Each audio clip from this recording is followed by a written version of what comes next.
मैं RP Singh RPS physics classes में आपका स्वागत करता हूं। आज के सेशन में हम देखेंगे solution part matrices class 12 exercise 3.1 question number 1 लेते हैं। क्वेश्चन नंबर 1 आपका कह रहा है in the matrix A equal to, आपका ये मैट्रिक्स है, राइट करना है आपको, क्या क्या लिखना है, the order of the matrix, इसका ऑर्डर बताना है आपको, द नंबर्स ऑफ एलिमेंट, इसमें कितने एलिमेंट्स हैं, और third right the element A13, A21, A33, A24, A23, ये आपको फाइंड करने हैं। तो देखिए स्टूडेंट, इसमें आपको करना क्या है, इसका ऑर्डर चेक करना है। तो पहले तो आपको ये देखना है कि इसमें कितने रो हैं और कितने आपके कॉलम्स हैं। तो यहाँ से आप देखें कि ये हमारा रो है, रो नंबर 1, ये आपका रो नंबर 1 है, ये आपका रो नंबर 2 है, और ये आपका रो नंबर 3। और यहाँ से अब आप कॉलम चेक करें तो कॉलम आपका 1 है, कॉलम 2 है, और कॉलम आपका 3 है, और कॉलम आपका 4 है। ये आपका कॉलम 4 है। ऐसे लिखा जाता है कि यहाँ पे रो और क्रॉस कॉलम, कितने रो है 3 है, और कॉलम कितने हैं 4। तो इस मैट्रिक्स का ऑर्डर आपका हुआ, ऑर्डर जो होगा आपका 3 क्रॉस 4 का होगा, और इसी को आप मल्टीप्लाई कर देंगे तो ये आपको मिल जाएगा 3 4। 3 4 का मीनिंग हुआ 12 एलिमेंट्स हो जाएंगे। यानी फर्स्ट क्वेश्चन का आंसर हुआ 3 क्रॉस 4, और सेकेंड का आपका आंसर हुआ 12 एलिमेंट होंगे। अब 1 3 का मतलब कि first column, first row and third column. A1 3 का मतलब हुआ आपका कि फर्स्ट आपको रो देखना है और थर्ड कॉलम देखना है। तो फर्स्ट रो आपका ये है और थर्ड कॉलम, यानी ये इस एलिमेंट को पूछा है। A21 का मतलब आपका सेकंड रो है और फर्स्ट एलिमेंट है, तो सेकंड रो और फर्स्ट एलिमेंट आपका ये हो गया। A33 थर्ड रो और थर्ड कॉलम में आपको जाना है, तो थर्ड रो ये है और थर्ड कॉलम ये है, तो ये आपके हो गए ये -5। A24 जाना है तो सेकंड रो और फोर्थ कॉलम, सेकंड रो और फोर्थ कॉलम आपका ये हो जाएगा। और ये आपका A23 है तो सेकंड रो और थर्ड पर जाना है आपको, तो सेकंड रो और थर्ड आपका ये हो गया। इस तरह से आप इस क्वेश्चन को इजीली कर सकते हैं। अब यहाँ से हम ले लेते हैं, देखें अब इस क्वेश्चन का देयर आर 3 हॉरिजॉन्टल लाइंस, यानी इसमें 3 रो है और 4 वर्टिकल लाइन है, यानी 4 कॉलम्स है in a given matrix A. Therefore, order of the matrix is 3 cross 4. The number of element in the matrix is 3 into 4. आपको कर देना है 12, और यहाँ से हमको वो फाइंड करना था, तो ये 1 3 फाइंड करना था। 1 का मतलब element in the first row and third column, तो फर्स्ट रो और थर्ड कॉलम आपका 19 हो जाएगा। A21 element in second row and first column, तो एलिमेंट इन सेकंड रो और ये आपका ये हो जाएगा। अब इसी तरह से आप इसको ले, A33 का मतलब element in third row and third column, तो element in third row and third column आपका कितना हुआ, देखें थर्ड रो आपका ये है, ये थर्ड रो आपका ये है, और थर्ड कॉलम -5, और लास्ट है आपका A24 element in second row and fourth column, second row आना है फोर्थ कॉलम, तो ये देखिए ये 12 हो जाएगा। तो और लास्ट आपका A23 है, तो element in second row and third column आपका ये 5/2 है, 5/2 यहाँ पे लिखा है, माइनस नहीं रहेगा, 5/2। अब क्वेश्चन नंबर 2 देखते हैं। If the matrix has 24 element, what are possible order it can have, what if it has 13 element? Since a matrix having mn element is order of m cross m, हमको मालूम है कि अगर एक matrix में अगर mn एलिमेंट है तो उसका ऑर्डर m क्रॉस n का होगा, और इसमें 24 एलिमेंट है, तो हम इसको इस तरह से लिख सकते हैं, there are 8 possible matrices having 24 element of order, 1 into 24 कर सकते हैं, 2 इंटू 12 कर सकते हैं, 3 इंटू 8 कर सकते हैं, 4 इंटू 6 कर सकते हैं, 24 इंटू 1 कर सकते हैं, 12 इंटू 2 कर सकते हैं, 8 इंटू 3 और 4 इंटू 6, 6 इंटू 4 और 4 इंटू 6 तो हम लोग ले ही चुके थे। तो इतने पॉसिबल मैट्रिक्स इससे बनाए जा सकते हैं। अब आप यहाँ पे देखें कि सेकंड है। अब इसमें सेकंड आपका कह रहा है कि 13, अगर 13 हो, what if it has 13 element, अगर 13 एलिमेंट है तो कितने हो सकते हैं? तो 13 तो प्राइम नंबर है, तो इसको हम 1 क्रॉस 13 लिख सकते हैं या 13 क्रॉस 1 लिख सकते हैं, यानी पॉसिबल मैट्रिक्सेस 2 बनाए जा सकते हैं, 1 क्रॉस 13 का और 13 क्रॉस 1 का। अब क्वेश्चन नंबर 3 देखते हैं। If the matrix has 18 element, what are the possible order it can have? What if it has 5 element? तो ये 2 जैसा ही सिमिलर क्वेश्चन है।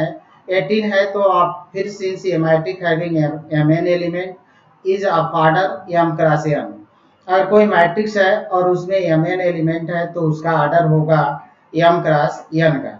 अब देखें इसमें m क्रॉस n का ऑर्डर है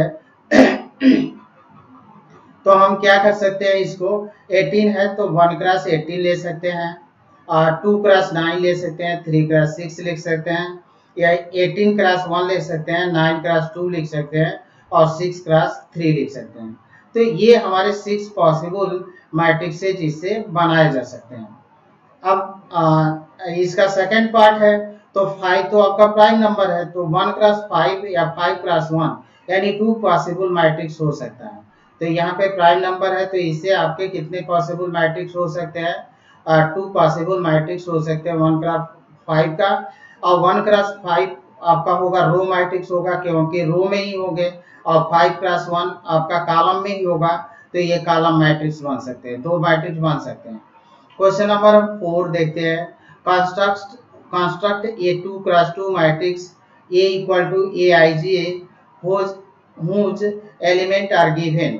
अब Aij आपका i प्लस जे का स्क्वायर अपॉन 2 है, सेकेंड है Aij equal to i upon j, third है आपका Aij equal to i plus 2j upon आपका होल स्क्वायर अपॉन 2। इसमें हम फर्स्ट क्वेश्चन लेते हैं। गिवन है हमारे पास Aij equal to i plus j upon 2, 2 cross 2 का बनाना है तो 1 2 1 1 1 2 लेंगे, 2 1 2 2 लेंगे। तो यहाँ पे हम इसको i और j की वैल्यू पुट करके ये फाइंड कर सकते हैं एलिमेंट कितने होंगे। तो देखिए ये 1 1 लिए तो 1 प्लस 1, क्योंकि i प्लस j था का होल स्क्वायर अपॉन 2, तो 1 प्लस 1 2 का होल स्क्वायर 4 4 अपॉन 2 आपका 2 मिल गया। ये 1 2 ले लीजिए तो 1 प्लस 2 अपॉन 2, तो ये 9 हुआ, 9 अपॉन 2 हो जाएगा। अब आप 2 1 ले लीजिए तो 2 प्लस 1 का होल स्क्वायर अपॉन 2, 3 का स्क्वायर हो जाएगा, 2 प्लस 1 3, 9 9 का स्क्वायर 3 का स्क्वायर आपका हो जाएगा 9 9 अपॉन 2। अब 2 2 ले लीजिए तो 2 2 आपका 2 प्लस 2 का whole square upon 2 equal to आपका होगा 4 स्क्वायर अपॉन 2 हो जाएगा। देन हमको मिल जाएगा ए 2 क्रॉस 2 Aij आपका। अब इस तरह से 2 क्रॉस 2 का मैट्रिक्स आपको कंस्ट्रक्ट करना है, तो A11 A12 A21 A22 इतना हुआ आपका।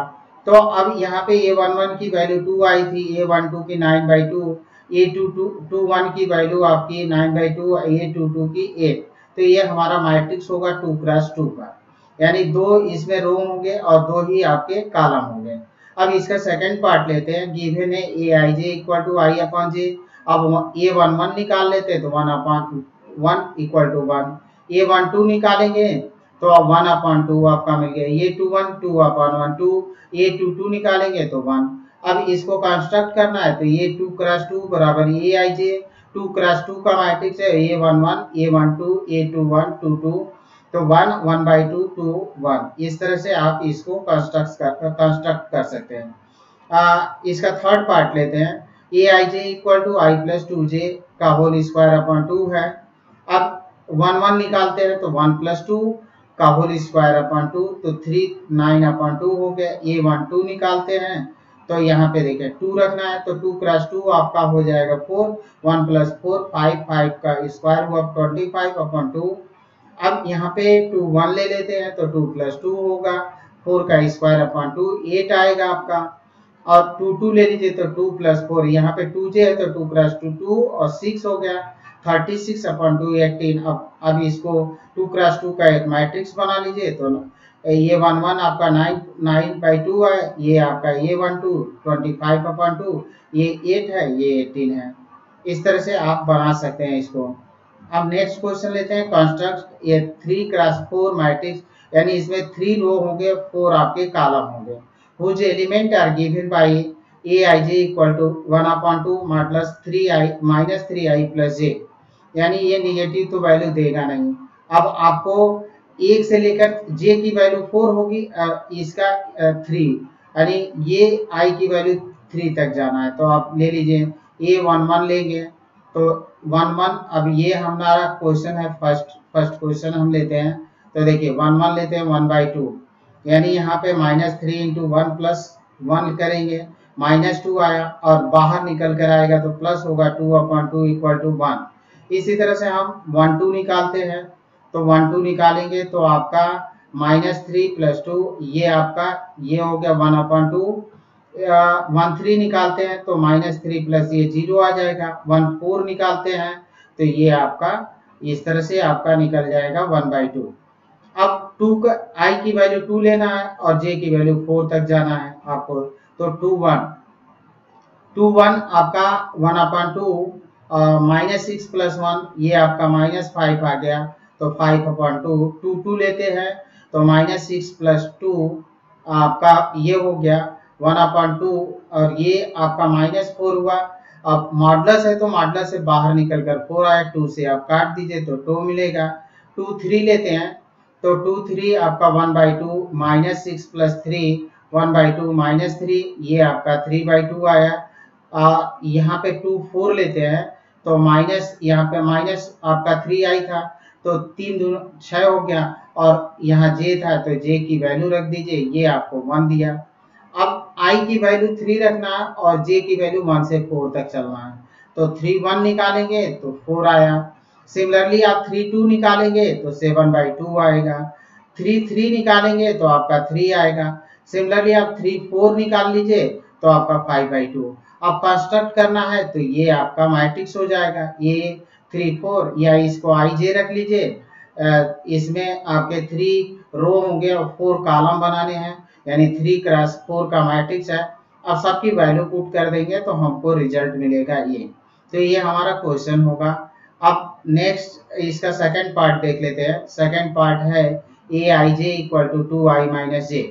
तो देखिए 1 1 निकालेंगे, ये भी आपका 3 × 4 का है।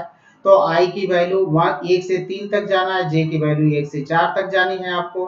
तो इस तरह से आप 2 × 1 करेंगे और 2 × 1 2 माइनस j की वैल्यू 1 रखना है। 1 2 रख दिए तो 0 आएगा। 1 3 आपका 2 - 3 आपका आ जाएगा -1। फिर 1 4 रख लीजिए तो 2 - 4 -2।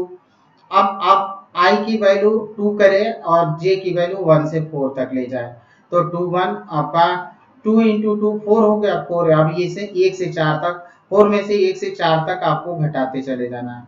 अब यहाँ से 2 2 ले लेते 4 - 2।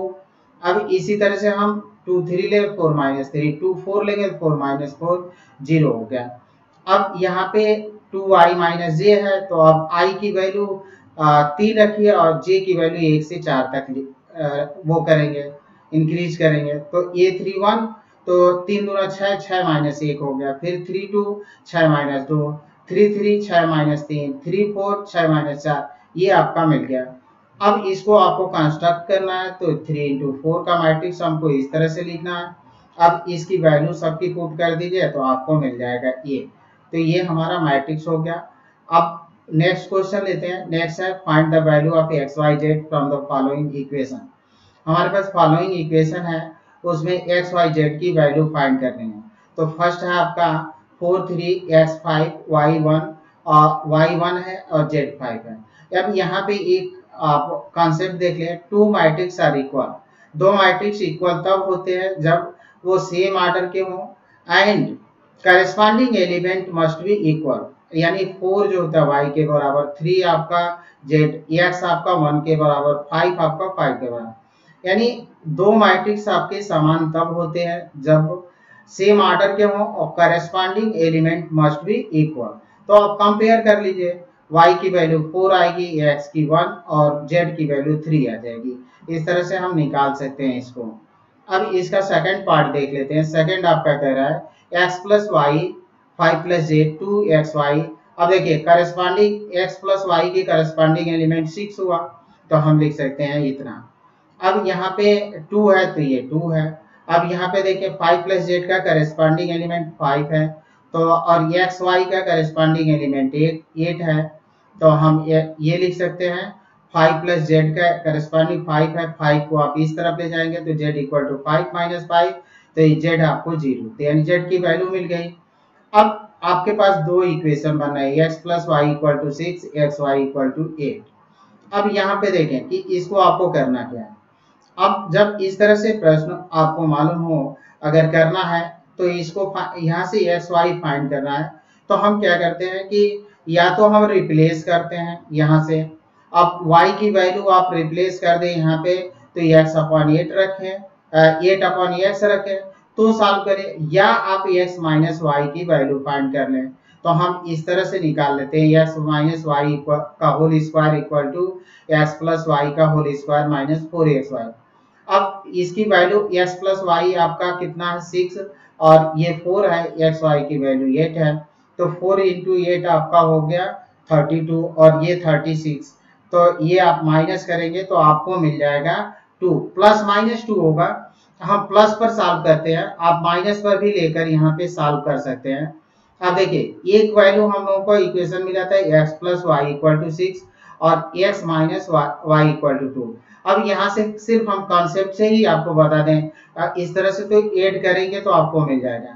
यानी इस तरह से आपका प्रश्न क्वेश्चन हो गया कि दो संख्याएं जिनका सम 6 है और उनका अंतर जो है 2 है, तो संख्याएं होगी, ये क्वेश्चन बन गया।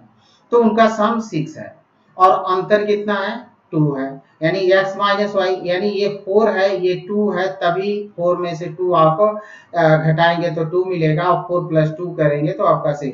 इस तरह से आप इस क्वेश्चन को सॉल्व कर सकते हैं, या ऐड करके सॉल्व कर ले जैसे कि आप लीनियर इक्वेशन सॉल्व करते हैं उस तरह से। तो x equal to 4 y equal to 2।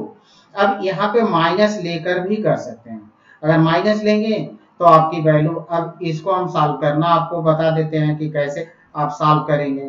तो देखें यहाँ से हम सॉल्व कर लेते हैं, सॉल्व ये हो जाएगा। देखें ये क्वेश्चन आपको मिल गया x minus Y equal to मिल गया -2 और दूसरा आपका मिल गया x plus Y equal to 6। अब इसको ऐड कर दें तो x और x मिलकर हो जाएगा 2x, y से y कट जाएगा 4, तो x इक्वल टू आपको मिल गया 2, तो y इक्वल टू कितना हो जाएगा, तब y इक्वल टू मिल जाएगा 4। तब इस तरह से भी आप सॉल्व कर सकते हैं। तो दो इसके आंसर हो सकते हैं आपके, पहला आंसर हो गया ये और दूसरा आंसर हो गया ये। अब इस तरह से आप क्वेश्चन को सॉल्व कर सकते हैं। अब यहाँ से हम ले लेते हैं इसका, अब थर्ड पार्ट लेते हैं 6 का। अब देखिए ये क्या है, x plus y plus z और ये y प्लस जेड और y प्लस जेड, यानी ये देखिए इसमें आपके 3x1 का मैट्रिक्स है। तो अब x प्लस वाई जेड का करस्पॉन्डिंग एलिमेंट 9 है, x प्लस जेड का करस्पॉन्डिंग एलिमेंट 5 और y प्लस जेड का 7। तो सिंपल आप कंपेयर करें, 9 आया, 5 आया और ये y प्लस जेड। अब देखें यहाँ से x plus z equal to आप रख देंगे, x प्लस जेड की वैल्यू 5 है तो 5 रख देंगे तो y की वैल्यू मिल जाएगी। तो y equal to y plus 5 equal to 9, यानी y की वैल्यू 4। अब y की वैल्यू 4 मिल चुकी है तो z की वैल्यू 3 हो जाएगी और z की 3 आ गई तो x की आपकी आ जाएगी 2। इस तरह से आप इन तीनों इक्वेशनों को यूज करके x y z की वैल्यू फाइंड कर सकते हैं। तो हमको मिल गया x plus y plus z equal to 9, x plus z आपको 5 मालूम था, अब यहाँ से 5 पुट कर दिए तो 5 को आप इधर ले आएंगे तो y आपको 4 मिलेगा। अब इसी तरह से x प्लस 7 ले लेते हैं, मतलब y प्लस जेड की वैल्यू था, y प्लस जेड आपका कितना था 7, तो 7 रख दिए तो x की वैल्यू 2 मिल गई। अब किसी में x और y किसी समीकरण में रख दें, 4 प्लस जेड इक्वल टू 7 था, अब 4 यानी y plus z equal to 7, y की वैल्यू हमने 4 पुट किया तो z इक्वल टू 3। इस तरह से आप इसको सॉल्व कर सकते हैं। क्वेश्चन आपका 7 है, a minus b 2a minus b 2a plus c 3c plus d equal to इतना। अब ये देखें कि करस्पॉन्डिंग a माइनस बी का करस्पॉन्डिंग एलिमेंट आपका -1 है, तो a माइनस बी का करस्पॉन्डिंग एलिमेंट -1 ले लिया और 2a माइनस बी का करस्पॉन्डिंग एलिमेंट 0 है। अब यहाँ से इसको आप ऐड कर सकते हैं या सब्ट्रैक्ट करें, ऐड मत करें। तो सब्ट्रैक्ट करेंगे तो b से b कैंसिल हो जाएगा, a में से 2a आपका घटेगा तो माइनस a आएगा और इक्वल टू -1, तो a इक्वल टू 1 मिल गया, यानी a 1 मिल गया तो b आपका 2 मिल जाएगा। तो इन दोनों को सॉल्व करेंगे तो a 1 और b आपका 2 हो जाएगा। अब इसको हम सॉल्व करना थोड़ा सा बता देते हैं। अब आप ये देख लीजिए कि हमको सॉल्व करना है इसको। तो आपके पास a minus B equal to दे रखा है -1 और यहाँ से मिल गया 2a minus B equal to मिल गया 0। अब इसको सॉल्व करना है तो माइनस घटाते हैं तो ये प्लस हो गया और ये माइनस, ये आपका कैंसिल आउट हुआ और a में से 2a घटाए तो -a और यहाँ पे -1 और -0 तो -1 हुआ। अब माइनस से माइनस कैंसिल कर देंगे तो ये बराबर मिल गया 1।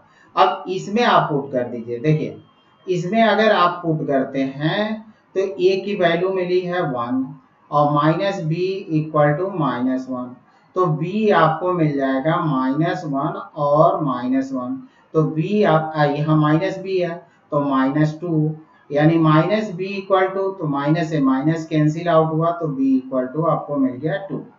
अब फिर आप कंपेयर आप कर सकते हैं दूसरे को, तो दूसरे को आप कंपेयर करें, ये 2a प्लस सी का करस्पॉन्डिंग एलिमेंट है 5 और 3c प्लस डी का करस्पॉन्डिंग एलिमेंट है 30।